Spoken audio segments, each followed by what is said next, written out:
1987, a Star Trek series debuted, which pretty much reintroduced things, expanded the universe, changed everything, and kind of set the table for things like Discovery, Lower Decks, Strange New Worlds, Picard, and it is my honor to introduce two of the amazing cast members.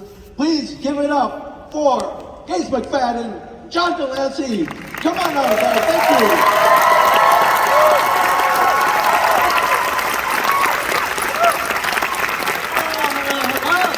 You guys standing as sitters?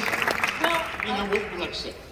Okay, let's sit. But I just want you to know you are giving hair samples. No, I was going to use that too. I was asking for a hair sample. And I'm giving fingernail samples, so really. I was going to say, but John, I just want to get a hair sample first. I don't want to ever ask for a hair sample. We recognize the jokes. Yes. Yeah, okay, never mind. Hello. These are nice couches. These are some of the nicest we've had. Sleep. A big shout out to Nebraska Furniture Mart, owned by Warren Buffett, I believe. So they're one of the sponsors, I think. So really, is that true? Yeah, that's true. Oh my God. Oh wow, you guys know how to do it. Okay. Yeah, I just had one question. First of all, welcome back. I guess I could say. I know we probably can't say too much about say season 3 of Picard, but I do want to welcome you back. April 5th, first contact day, a pretty sweet trailer was released, and at the end I saw your name in the credits. The theme music came up, it made me almost tear up a little bit. Yeah, me too. I mean, it was pretty cool. I'm thrilled. I didn't tear up. Yeah, no. No, we were so glad that Q was like gone. Thank God. It was so much fun. It really, I had a blast. We filmed I started in October and I finished March 7th, and I had the time of my life. It was great. Amazing. So have you had the Chateau Picard wine? Because it's a real, you can buy it off StarTrekWines.com. I don't know. Oh, I'm giving that a plug because Is that going to be a little bit like that Trump winery type stuff? Because I didn't have either of them. Okay. Yeah, I don't know if you heard the story. There actually is a Chateau Picard, and I've signed bottles of it, I think, and I've actually signed. There's a great poster. Is it any good? I said I signed bottles. Oh. Yeah, they didn't say, hey, here's one for you. Oh, I see. But I also there is some kind of a Crusher beer that I've had somewhere, and that was kind of good. Amazing. And I just saw, I love podcasts. I love podcasting. Gates, you have a podcast out there. I do. Gates McFadden Investigates. Who do you think you are? And I've had a blast doing it. He was so funny. Oh my God. You've got to listen to John's episode. He did make me laugh so much at one point. I'm not going to give it away, but I guffawed. You remember that, yes. But you'll learn many things about John Lancie, and it's very funny. So it's on all of the platforms, and I had never done anything like it, and I was a nervous wreck in the first ones. I was just interviewing my friends, and we don't talk about Star Trek, but you learn other stuff. And it was maybe they won't listen. I know, maybe they won't listen. Yeah. But anyway, is the lighting nice? Very strong. Is there any chance that you could turn the audience up so we could actually see the audience? That would be great. If I Otherwise, autograph it's the just chair, like talking can I take into a the black chair hole. We have talked to Warren Buffett Okay. about that. Yeah, I mean, full light, just lights. So we see the audience. Oh, the Yeah. house Who's lights. sleeping? Who's been naughty? Who's been nice? Yes. And so you have 115 episodes? Maybe more? I have 15 episodes, that's all. And then I'm in negotiations It's getting for brighter. the next 10. I feel like we should be doing surgery now Okay, I can do that. on the audience. That's true. Yeah. Anyway, so what you do a podcast too, huh? So I run a whole studio, so I help people record and launch them in New Jersey. And when I saw that just made me really happy. Yeah, I really enjoyed it a lot, and I'm hoping to do 10 more. Amazing. And big shout out to episode 14, Denise Crosby. Wasn't that great? Yeah, she's wild. very well spoken. She's funny. Funny. Funny. Fantastic. And we played Never Have I Ever. You'll learn some stuff. He was a little shocked by his space mom, I must say. And I want to plug the History Channel show you got going on as well. Can you tell us about The that? Center Seat, it was, a nacelle company has done both. I'm co-executive producer on it, but mainly that was because I could get my friends to, come and be interviewed. But it's really about all of the Star Treks, all of the movies, all of the shows, and I learned so much. I'm the narrator on it, but I really had a great time on it, and that's the honest truth. I mean, I was like, Gene Roddenberry, what? Someone really, people tell you the inside stuff. It's really pretty amazing. Amazing. Is that out now or is it coming? It's been out, Okay. so I don't, it's History Channel. Amazing. Would you like to take some questions or? Yeah, but I'd love to be able to see the people. Yeah, the audience mic is right up here. If you'd like to line up, and is there someone here to kick it off already? Hi, how are Do you? you all know that John Lancie and I also shot a movie together called Taking Care of Business? A long time A ago. long time ago. Long time. Hello.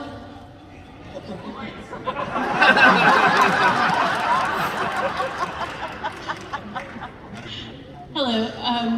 So I know you guys must answer a lot of questions. So my question is there a question that you're dying to answer that no one's ever asked you? And is there a question you wish people would stop asking you? Yes, there is a question that no one has asked me that I've always wanted to answer. And the answer is no.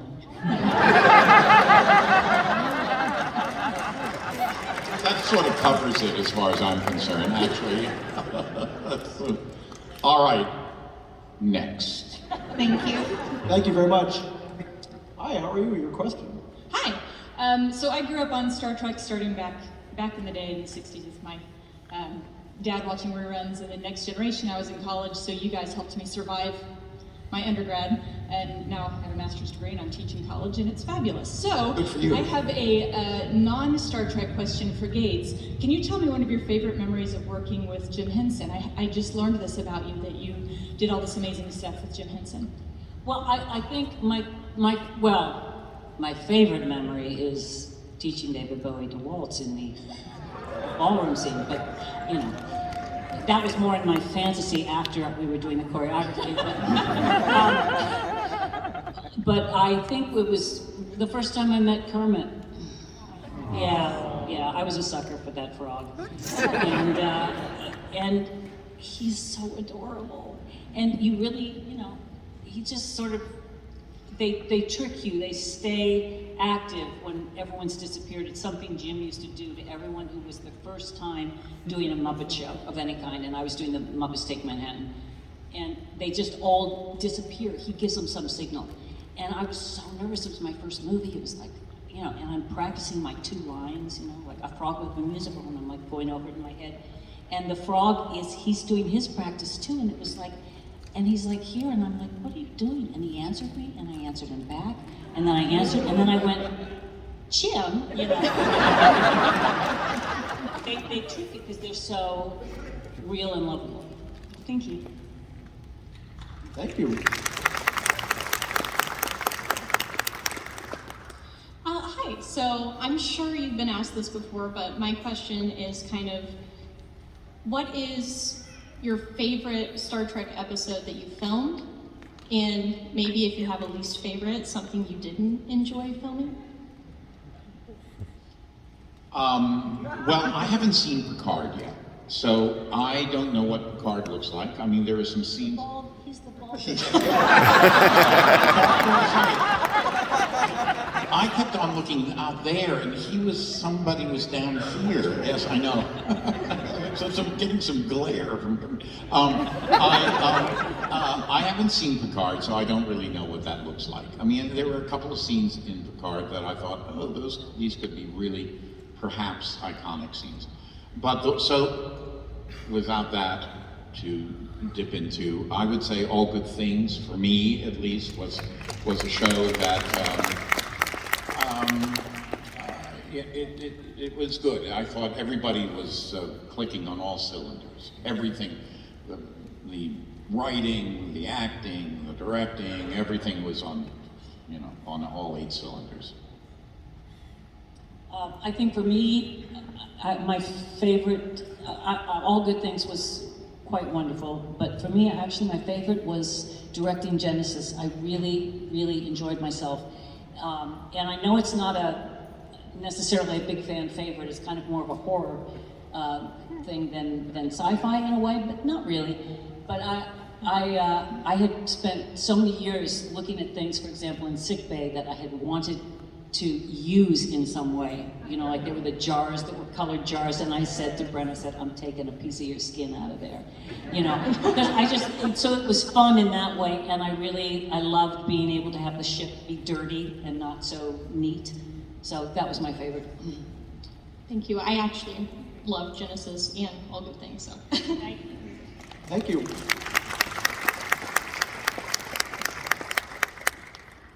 Hi. Welcome to Casey, by the way. My question is primarily for Gates, but John, please chime in.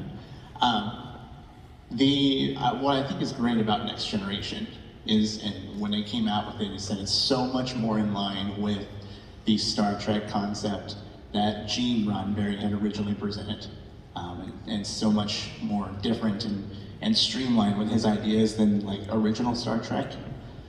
My question for you guys is, when you were filming the first season, and noticing how different it was, how much more maybe serious, dramatic, less campy it was there ever like an aha moment for you guys where you're like, wow, we might have something here? Because I think maybe with the original concept, the producers thought that Gene Roddenberry's idea couldn't work. Was there a moment where you guys were like, wow, this is going to be awesome? I'm going to say something. When I first saw him do Q, I thought it was fabulous because it was so theatrical, and That's another word for overacting. well, but not everybody could pull off that character. I think that is very much the truth, and I thought it was great to have this sort of Shakespearean sort of level thing, heightened reality or whatever. And John has the right balance of humor and, low on the talent. No, okay, he has high talent. But I think that's when I started to feel, okay, this could be a platform for a lot of different things. And that was in first season, so there you go. I was told things afterwards. I became friendly with Michael Piller, who told me that if Star Trek, The Next Generation, had not had a guarantee of 2 seasons, it would have been off at the end of the first one. Yeah, he said it takes a while for any show to find itself. And so that was something that was going on in terms of what it was that you were, in terms of Gene being there, and this was his, something he had worked on for a long time. That's just a bit of factoid. But I also think that the first season, to be honest, there was a lot of recycling of themes from the original series. Yes. Yeah. And not all of them were equally good. Yeah. I think that, that's where I got into trouble. There was an episode I thought was so racist, and there was another one I thought was so sexist, and I did not know enough that you just don't sort of spat off about it. now I've learned. But at any rate, I think it was when it started to get into like the 3rd season, because again, even with Diana Muldaur's character, she's a wonderful actor, but it was like trying to make a woman bones. And one of the things that I thought was great in Gene's ideas for Next Gen was bringing in a younger generation, like to have Wesley Crusher, and he had a son. He had a son who was like that age. And I thought that was fantastic. It also was great to have a single parent. And, there were so many things that were different. As John said, I think it does take several years to find the place. And We found it, I would say more fourth, fifth season, fifth. Oh, yeah. well, I would have said it earlier than that, yeah. You know, something, Gates and I sometimes do the Star Trek cruise, which at first we were all a little horrified at the idea of being, you know, with 3,000 fans, for which you kind of go, well, my God, there's absolutely no escape. It's but we've come to really enjoy it. It's become, you know, a lot of fun. So in any case, last year, I don't even know. No, we just did one, or I just did one. Yeah, it was this year. Yeah. So in any case, I'm in my room, and you know, we work a lot on these things. But in the room, I had the television on, and because it's a Star Trek cruise, every channel is Star Trek. I'm like, oh my God. You know? But it gave me an insight into something which I had never experienced before, and that is that I'm not telling secrets out of school here.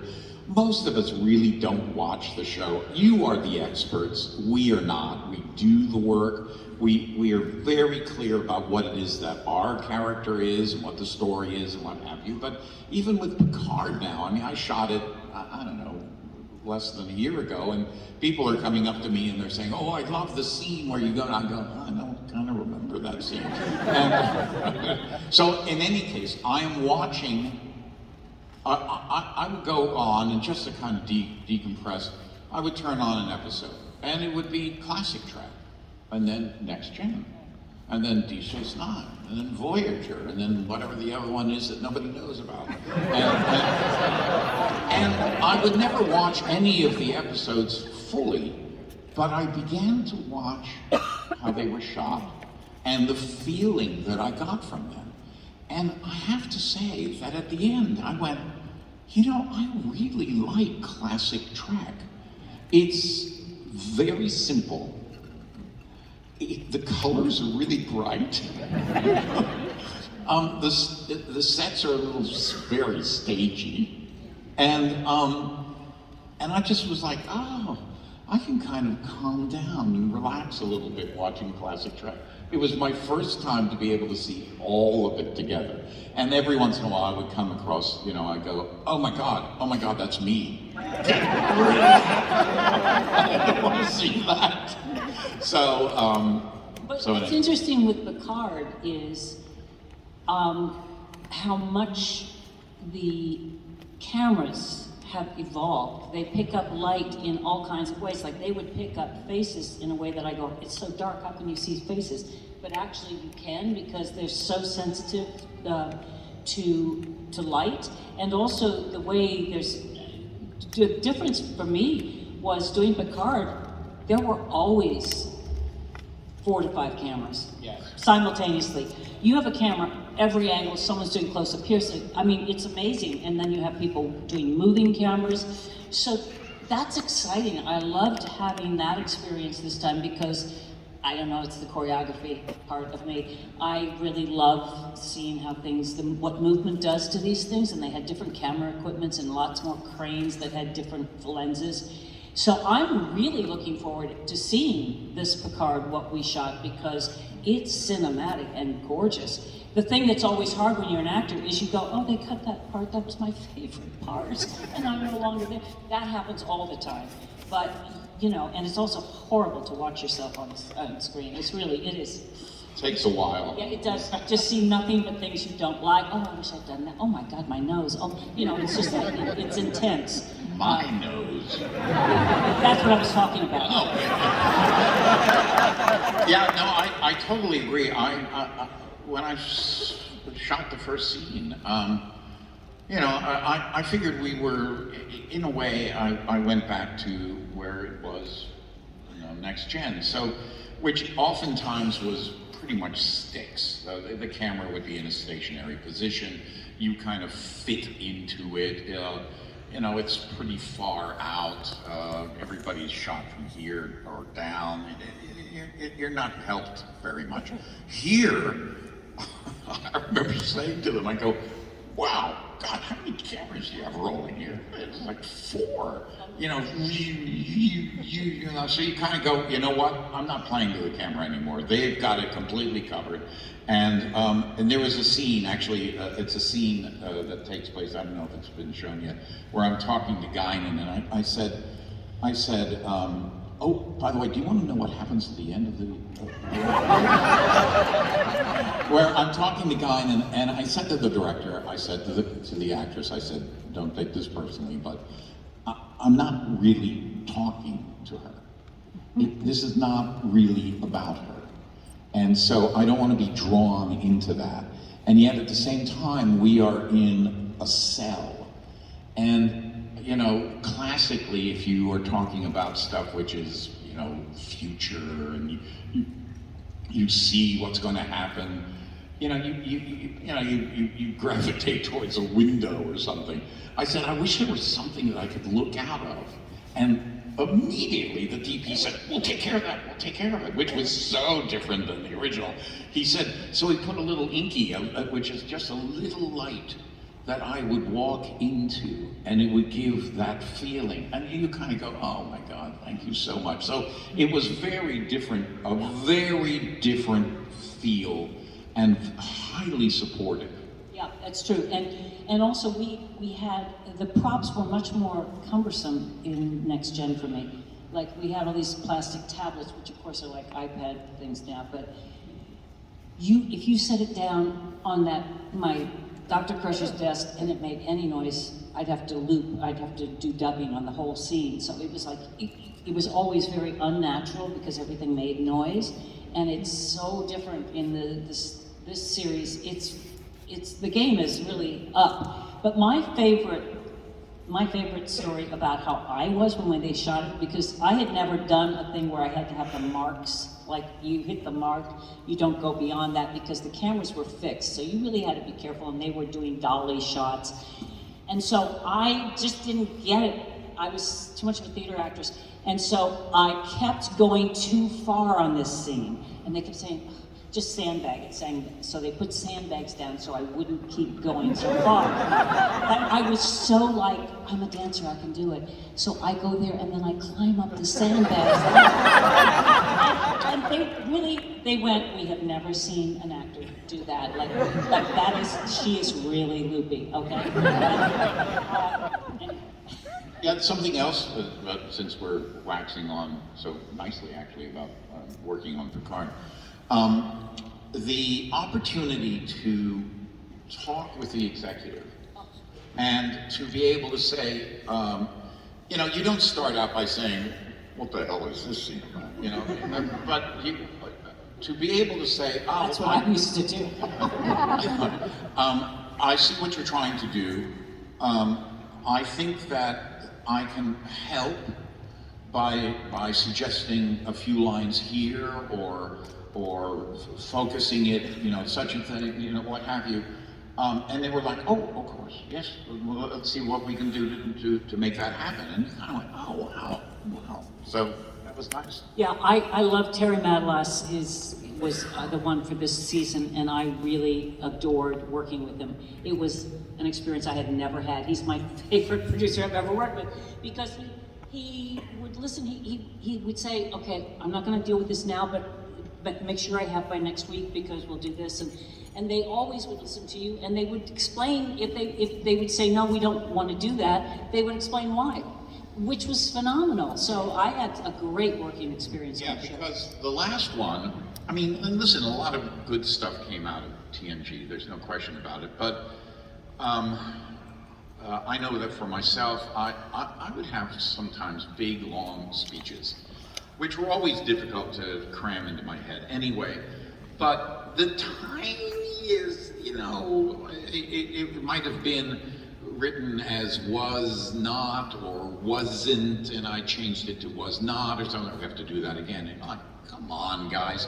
Yeah. You are driving me into my head, which means that you are soliciting from me a reading or a recitation rather than a performance. So, I'm really angry now. Thank you, guys. Thank you. I love how they tried to build a wall for you. You just walk right over it and just climbed that wall and kept It going. was, yeah, and it's really true. And they really said, I've never, and that's like ludicrous. Your question.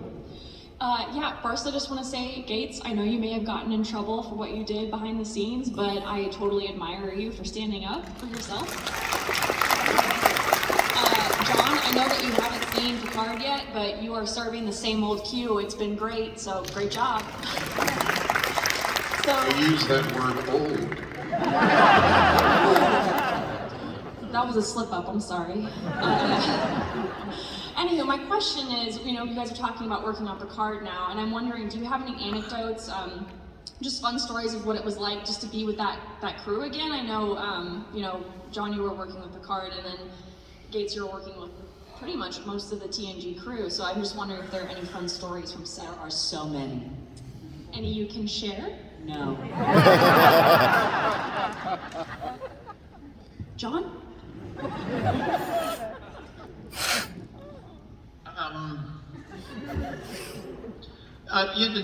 There aren't any stories like probably what you think. I've essentially told you the essence of it, and that is that you come back. One of the things in which I was very concerned about, and legitimately so,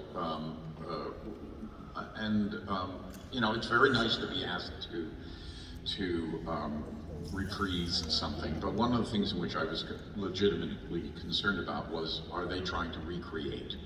And while they might not say that, I had to ask a number of questions to really discern whether they were or not.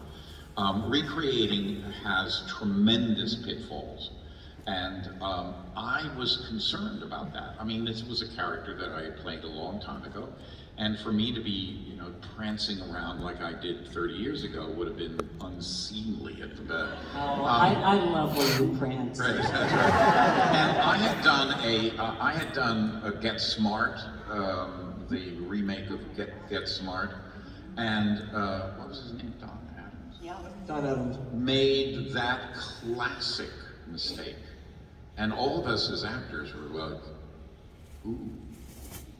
ooh, is this really happening like this? And so I watched from a very close, watching, right there. I was right there on the set, watching somebody kind of implode because they were trying to do something that they had done before. That had made a huge impression on me, and so the fact that they didn't want to recreate, the fact that as I started in and started working on the lines, and I had just when you go in very gently, very gingerly, I just was wondering if you might be, could I suggest? And they go, oh yes, of course. You gotta go, wow, this is so different. And then getting on a set where you've got a crew that is really concentrated and doing their best, and you of course are trying to do your best. You kind of go, oh wow. So those are the stories I have to tell. Yeah. It was my favorite. I mean, they were an incredible crew. It was my favorite crew of any of the years that I worked on Star Trek. The ADs, the people who were, just the ones who would bring us coffee or do something. They were all so smart and had done so much education. They all were ready to be filmmakers themselves. I really loved it. I loved, we had some incredible directors, and I think it's really important to know that they had such respect. Terry Matalas really loved Next Generation. It was huge in his life, really big. And so he honored our characters and took them a step further and really risked a lot of stories. I think every person in our cast has a remarkable story and really interesting. And I hope you guys like it as much as I liked doing it.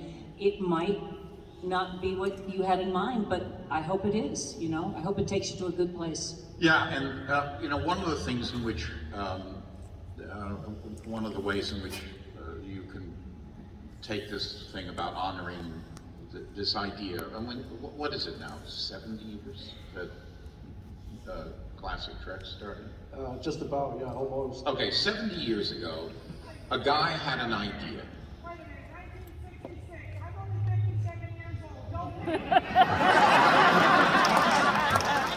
Sorry, but yeah, so 50-some years. I'm Asian, I can't do math.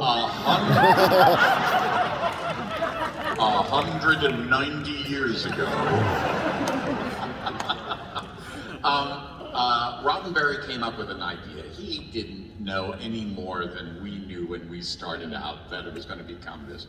But he had an idea. And so here it is, we are continuing to do this idea. And the thing is this, there's a big difference between the feeling, the responsibility that you are really husbanding this idea along in its maturation and in its evolution. And you are really only part of a, dare I say, continuum that takes this idea and moves it, you know, and gives it like a baton to the next generation, as it were.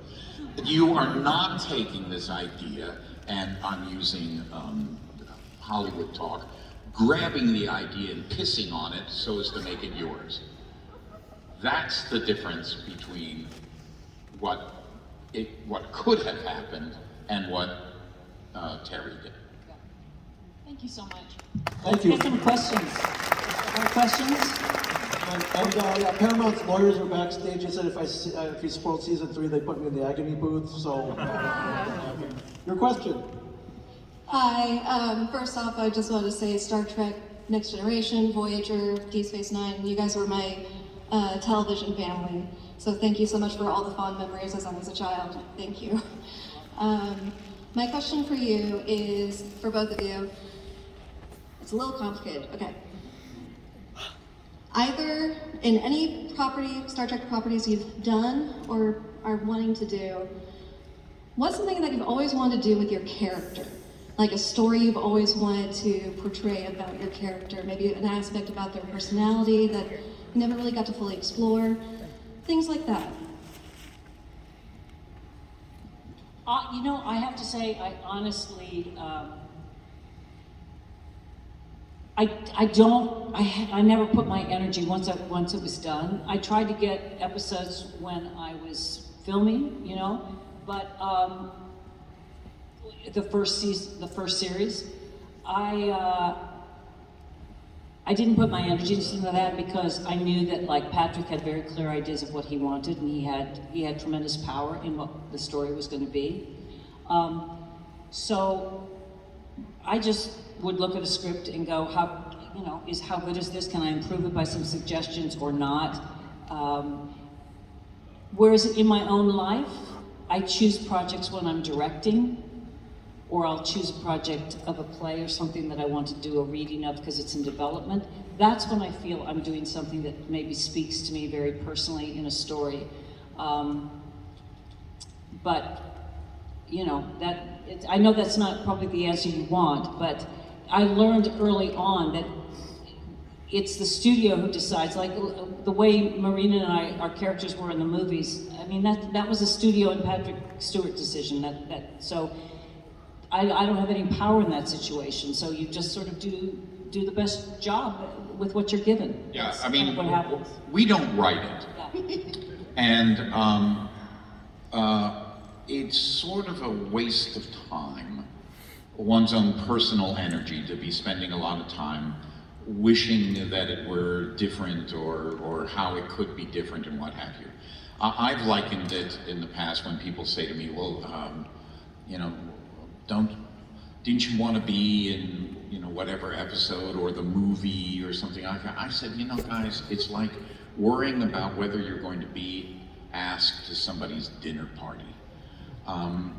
It's their dinner party. I don't have anything to do with it. I don't want to get too tied up emotionally into it. I come in, I do the work that I'm supposed to do, and then I move on. And like, you know, I've been asked to do this part in a film that's probably going to film in June sometime, and I'm basically playing death. And that was interesting to me because I've actually had a thing about this play called Everyman for years, and I want to try to see what I would come up with if I'm playing that character. What does that mean to me? And so things like that, you're drawn to, you'll say yes to a project because it's of interest. I have no idea whether it's going to turn out to be fabulous or not. But that's a different thing. When you're in a television series, unless you're the number one on the call sheet, you don't have that much control, really. And even if you're number one, you don't always have that much control. No, as a matter of fact. Well, Right. Thank you. Thank you. I'm on up for question. Hello, my question is for both of you. I wonder if you could take us back to when you first found out you got the role in Next Generation, how you felt, where you were, who told you, who'd you tell first? Well, I will make my answer, it's a little bit long, so I'll try to shorten it. I was doing a play. Yes, I was doing a play at the Mark Taper Forum. They called me to do an audition. I said, I'm in a play, I can't leave. And I did not go to that audition. It was an audition for Star Trek. The following week, they called and they said, you didn't go to that audition. And I said, no, I'm in a play. What am I supposed to do? Just walk away from rehearsals? And they said, well, we'll make it at noontime, or at your lunchtime. And I went there, I did the audition. A guy followed me out. He said, you make my words sound better than they are. I said, well, you must be the writer. And he said, I'm Gene Roddenberry. I was like, and I rushed to the door. And I know he said, we're going to be seeing more of you. And I'm like, I've heard that one before. And I rushed to the door, and the guy stopped me, and he said, I'm the producer who keeps calling for you. This is a payback. I go, what? He said, yes, about 4 or 5 years ago, I was flat on my back in the hospital with a quadruple bypass operation, and every day, and the minute he said that, I realized he was talking about the soap opera I was on. You made me laugh when I thought I was going to die. And I thought that if I had an opportunity, I would give you a shot. He said, we're going to be, they're going to hire you. I mean, this was all within,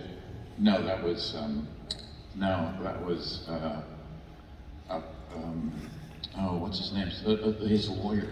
Leonard Mason. Leonard Maislish. Yeah, well, but you know what? I only have good stories about Leonard. So, I only have bad stories. So in any case, he says to me, do you not know this story? So he says to me, he says, I said, well, when? He said, they're going to hire you. I mean, they must have known between me in the room and like quite literally 3 minutes later. So I said, so when is the so for the first time I say, well, when do you start shooting? And he gave me a date, and I said, oh, you know what, that's not going to work. I'm doing this play, and we're going to Japan. And he said, I want you to get out of the play. I said, what? And he said, this is going to be a lot more important for you than the play will ever be. For which he was right. But I said, let me understand something. When do you start shooting? That's in 6 weeks from now. So this is what I said to him. I said, look, what happens if I do that, and in the next 6 weeks, a project that's better than yours comes around? Am I supposed to come to you and say, I'm going to leave yours? And he goes, okay, we'll get the agents in on this. So they got the agents in on it, and they said to me, it cost me 2 weeks of, they would have hired me for the month. It cost me 2 weeks, but they said, I thought you were giving the shorter version. Okay. I'm almost finished. And and for the last 2 weeks, it said you have to be back on Monday, whatever it was. And I went, holy shit! My last show is on Sunday in Tokyo. And I went, well, that's it. I'm not going to be on this on Star Trek. And my wife said, international dateline. And so I left at 6 o'clock after the matinee on Sunday in Tokyo, and I was on set at 6 o'clock in the morning on Monday morning. Amazing. Well, my story's even longer, but I do know how to condense a version on it. So anyway, I was out for a screen test for something with Robert De Niro, and I had to pull that in because it was like such a great thing. And then he pulled out of the movie. But anyway, on my way to the airport, my agent, who was a huge Star Trek fan, I had never watched the original series at all. She said, "You've got to go to Paramount. They're doing this. They're up. And they've got women's roles." And I said, "Oh." She said, "Please for me, please." And I said, "Okay." She said, "You have time. Your flight doesn't leave yet." Because I was going back to New York, where I was in a play. And so I go to the office. There's no one there, and that doesn't usually happen. You usually have like 50 people who look just like you. And, you know, you have the sides and everybody's like, you know, and there was no one. And then there were these 3 piles of sides, and I said to finally a woman walked in, I said, "I'm here for an audition for Next Generation." And I said, "I don't know what part or anything." She said, "Well, here's the women's parts. Just pick whichever one you want to do." And I went, "Oh, they really care, okay. All right." And I picked, this is the truth, I picked the funniest scene, and that was Dr. Crusher in The Naked Now. That was her only funny scene in about 7 years, but whatever. But I thought it was kind of funny. It was a little camp, you know, and I thought, oh, well, I'll do this one. So I went in, I did it, and then I left. And one of the producers, Rick Berman, ran out, and he had seen one of my shows in New York, and he said, "Oh, I'm so glad you did this." All right, then I leave. I was also up for a show with Linda Hunt, Des McAnuff directing, that was going to happen in San Diego at La Jolla. And I really had worked to get this part. And so the two things were competing times frame, and I turned down Star Trek. They offered it to me. I turned it down, and I went to do this play. And I loved working, we were rehearsing, and they came back and they asked me to, again, would you do this? Would you consider? And I turned it down twice. That's how stupid I was. Because I lived in New York, I was naive about moving, television, I didn't understand any of it. Well, you saw I walked over sandbags. I mean, I was out to lunch. So anyway, I had a friend in the show who was a massive Star Trek fan, and he would explain to me, okay, warp speed is this, and this is Klingon, and so I was, okay. And he said, "You've got to do this show." And I said, well, okay, I don't know how.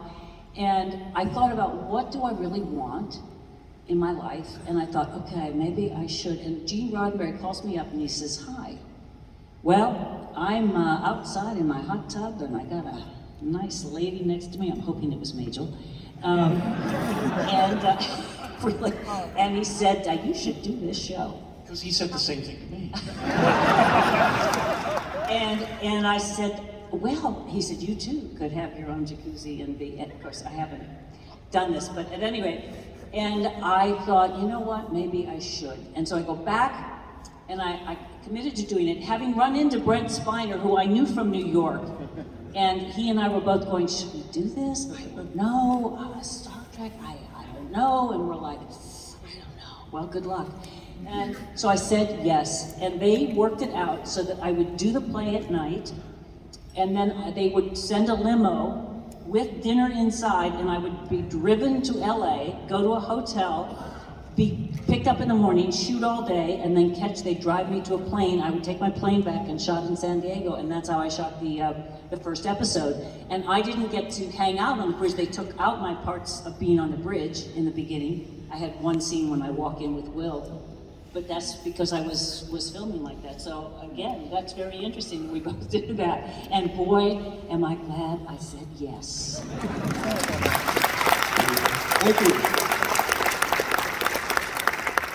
The question. Hello there, you two. So you've mentioned you've done both the theater work and stuff outside of Star Trek. So my question is, was there a performance either in theater, other television series, movies that you were proud of that basically no one talks about? Oh yeah, because theater.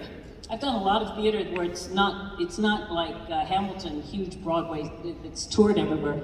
I have very eclectic tastes, and I like stuff that's not necessarily super popular and commercial, and that's just my taste. One of my favorite roles I ever did was in a Pinter play, The Homecoming. I played Ruth in New York, and I loved that.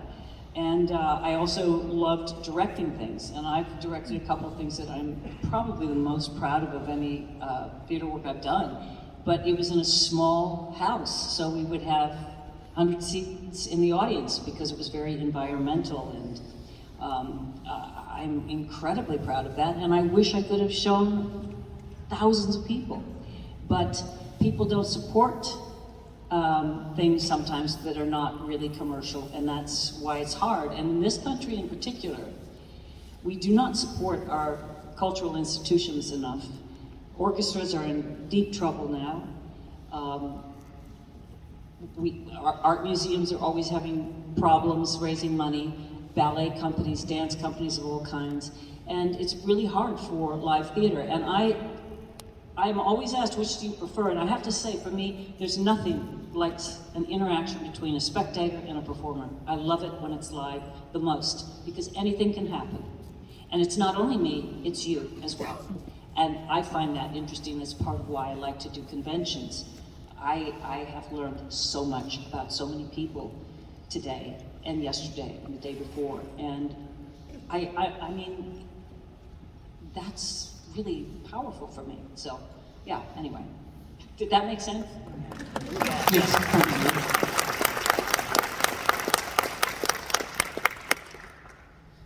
All right, I guess start this question off right now. Gates, you have played the most strongest roles on television and movie as a doctor and a businesswoman, taking care of business. I was second in line for talking on this mic, but then you mentioned that, so I had to rethink my question here. So, but then John, we got to talk about 1992, Hand that Rocks Cradle. I set us back, man. What do you want to know? When you first was approached with that role, how did you perceive that? And you did a well job, unfortunately, I say that, but. You know what, I don't remember how I perceived the role or what have you, but clearly one thing which was nice that, you know, I played the guy in The Colleges and Hand that Rocks the Cradle.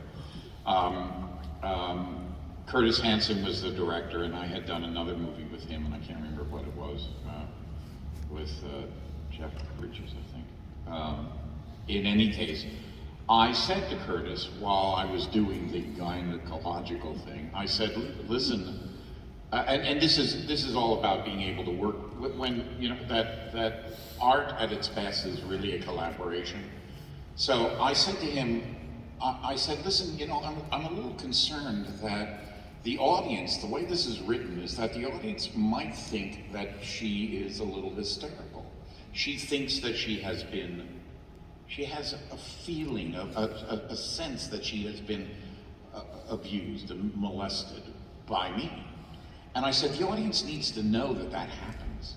She can still have the feeling, but the audience needs to know it, so that we don't go as an audience member going, oh, well, she's just being hysterical. And he said, well, how would you do it? And now this is something that we learn in filming and just about anything. Instead of telling why, you show it. So I said, I knew the camera was in the right position, so I could be able to get away with it that way. And I said, well, let me just show you. And he said, okay. So I'm doing my little patter. I'm just making up, you know, wonderful day, you know, I love the fall, it's really nice. And the hand drops and it palms the glove. And then the hand goes in. And it creeped everybody out. And it's in the film. And my wife got a call from her gynecologist saying, I just want you to know that your husband has pushed gynecology back 30 years. Thank you very much. Like I said, Gates, you have made women strong in business. John, on the other hand, Thank you. I'll take care of him, I'll take care of him. You guys got time for one more? One more. One Last more. one. All right. Oh, Hi. Hi. What is your favorite part and or memory about Star Trek? What's your name? Liv? Liz, hi. How are you? Good. I met you earlier with my friend Sarah. Great, I remember. Yeah, but I just didn't remember your name, Liz. My favorite part? Making up stuff like how to use the hypo spray. I put it in, they gave it to me and I said, so where are you supposed to do this? They said, you can do it anywhere you want. And I thought, well, the last place I would ever like a shot would be in my neck, probably. And so I thought, well, I'll do it there. And that was fun to do things like that. And I also loved giving physicals to Spot. He was such a sweetie. He was one of my better patients.